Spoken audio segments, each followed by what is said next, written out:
Welcome, everyone who's watching us online. We're glad to have you with us, and so glad to see everyone here and smiling and nice here in Cincinnati East.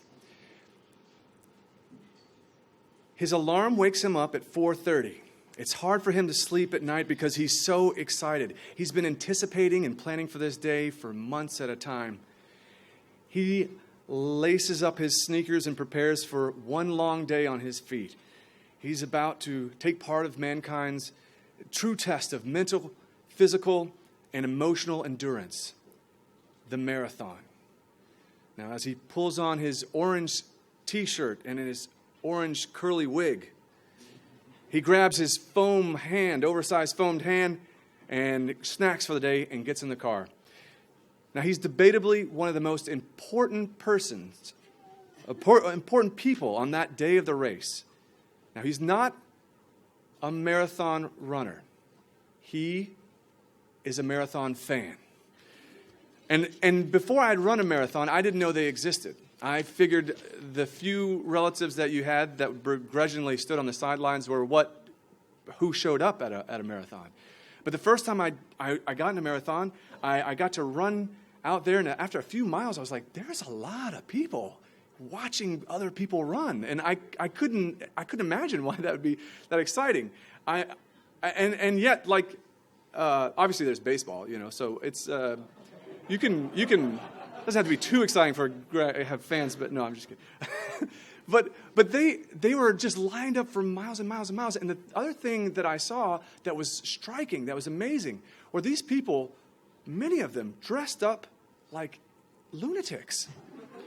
They had like funny hats, like I said, like a wigs, and some of them were dressed up like pigs. This was the Flying Pig Marathon here in Cincinnati that I was running in. So it made sense that some of them would be dressed up as pigs to be funny and encouraging. But some were dressed up like a gorilla for no reason. A cow and animals, just as outrageous a costumes as you could see.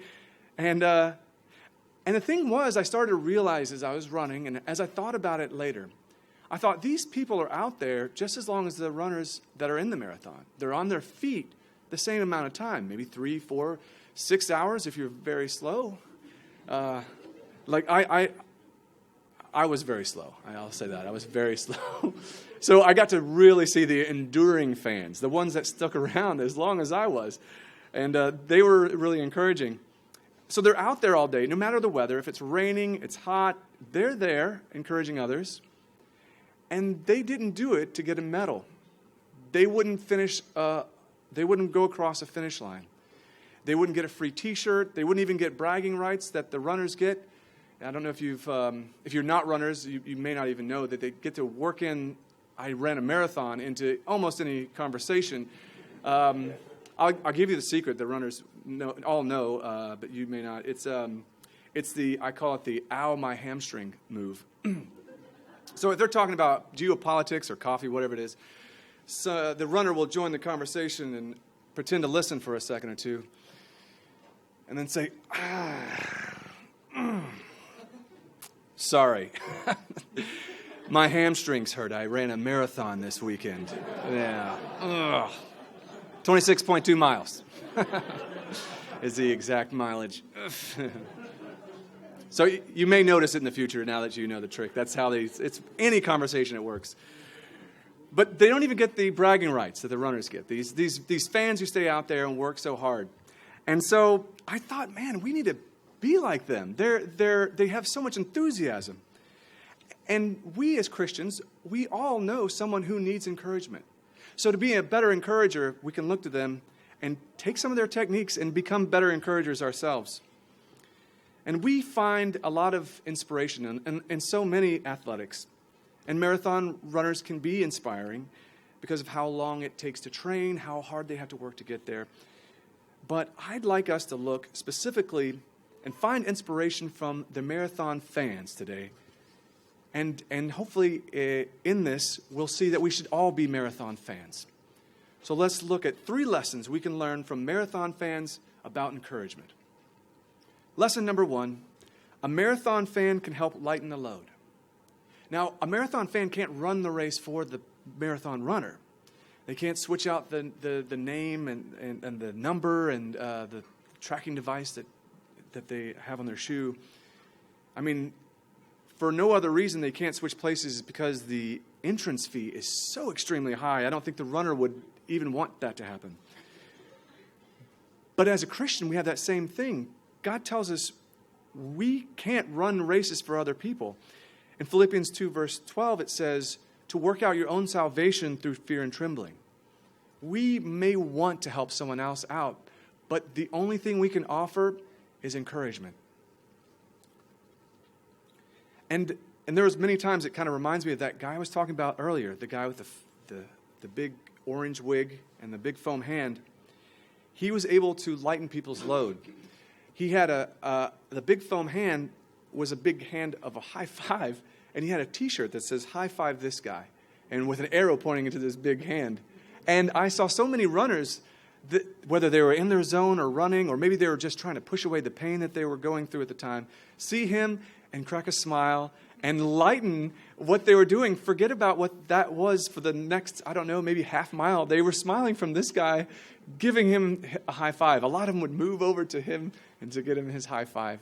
And that's how we can be as Christians, to encourage one another, is just take a little bit of that load off, even though you can't do it for them. So lesson number 1, a marathon fan can't run the race for another person, but they can help lighten the load. Lesson number 2, a marathon fan has the right words. A marathon fan has the right words. If you'll turn to Proverbs 12, verse 25. Proverbs 12, verse 25. And as you're turning, I'll read you some of the signs that were just the right words at the right time. Some of the fans held up signs that said, you can do it. It's all mental, to help encourage runners as they were going through that, hit that runner's wall. Another really funny one that I liked and somehow super encouraging, it was, you're so pretty and smart. I don't know. I haven't heard that compliment enough. I just assumed it was talking to me and kept running and loved it. Another funny one was run like you stole something. And as the running got further in the race, and it kind of changed the signs further along had things that were more applicable to what the endurance was going through, like talking about your hurt knees and your feet and stuff.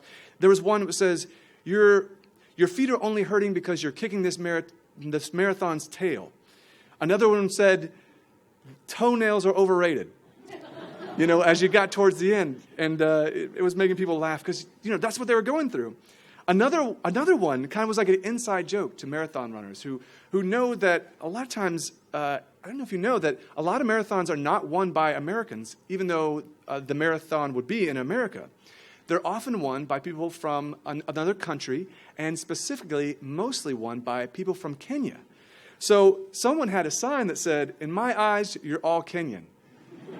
And it was really encouraging because by that time, I'm sure people had won the race and were like eating Chipotle by that point. And a lot of us were still out there. So that sign was encouraging that, hey, you know what? You're still winning your own race. Even though you haven't won the race. Proverbs 12, verse 25 says, anxiety in a man's heart weighs him down, but a good word makes him glad. And sometimes it's that one good word at the right time that helps someone through their trial that they're going through. Maybe it's that day it's overwhelming, and they just feel just completely overwhelmed and in the dumps. And that one word that you give them can bring them up to a better place. So, lesson number 2, a marathon fan has the right words. Lesson number 3, the best fans are other runners. Now, I don't mind embarrassing David Kennebeck. I don't mind mentioning his name and saying his name because he should be embarrassed of how athletic he is.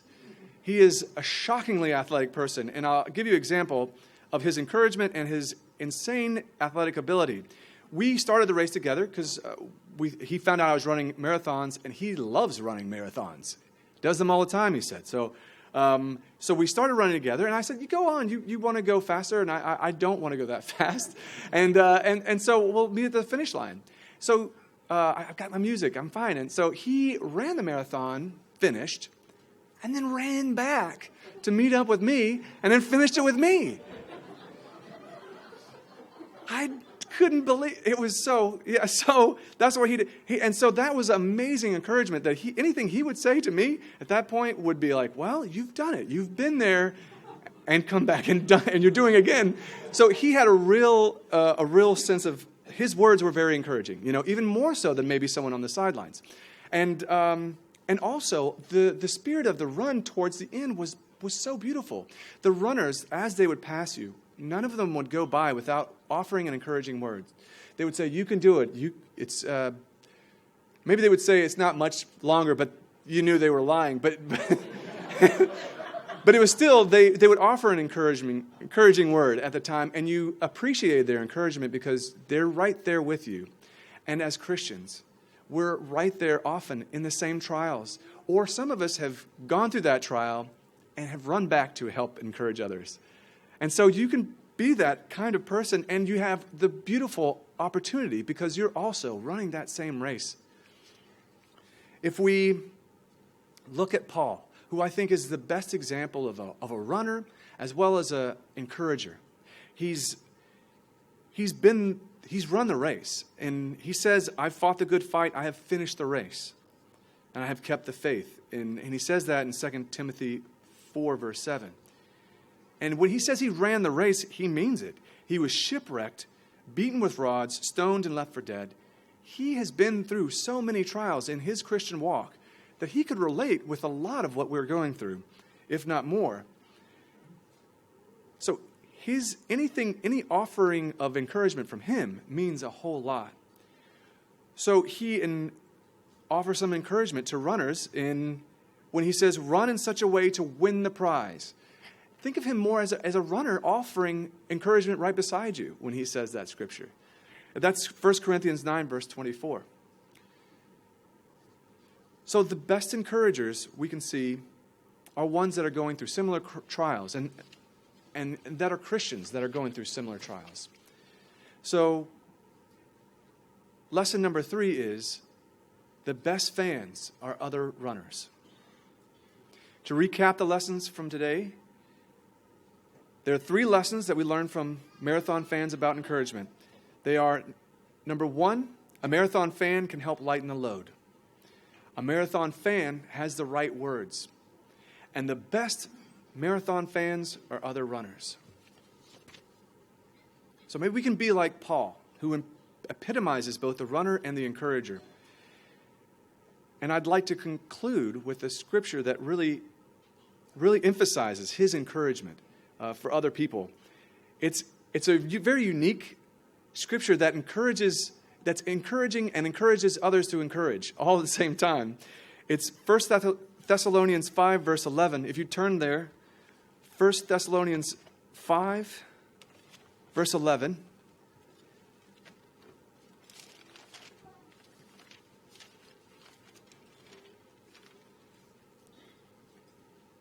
He says, "So encourage others and build up each other, just as you are already doing." So everyone, I would say to you, let's keep on being marathon fans.